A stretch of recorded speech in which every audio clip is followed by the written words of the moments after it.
Hello everyone, welcome back to another video, and today in this video we are going to see how to lock or unlock keyboard in Windows 10 and 11 PC or laptop by the simplest way.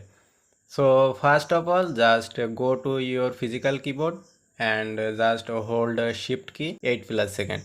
Not this left side shift key, you have to press and hold on right side shift key for 8 plus second.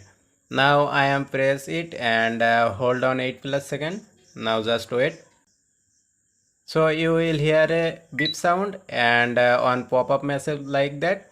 So it here is our message and it says disable the keyboard shortcut is a easy of access keyboard setting.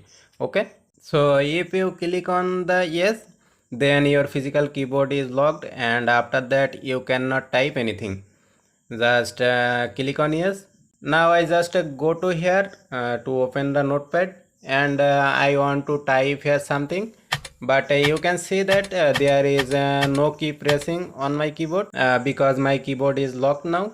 So I want to unlock this keyboard once again, and that is very simple. Just go to your physical keyboard and this time just press this shift key for 8 plus second. Not your keyboard left side key, you have to press keyboard right side shift key and hold on it 8 plus second. So just wait and after that you hear a long beep sound and your keyboard is once again enabled. So we just go to our software on notepad and just type anything that you like. Okay, so you can see now my keyboard is working properly now. Guys, this is the simplest way to lock and unlock keyboard in your Windows 10 or 11 PC or laptop.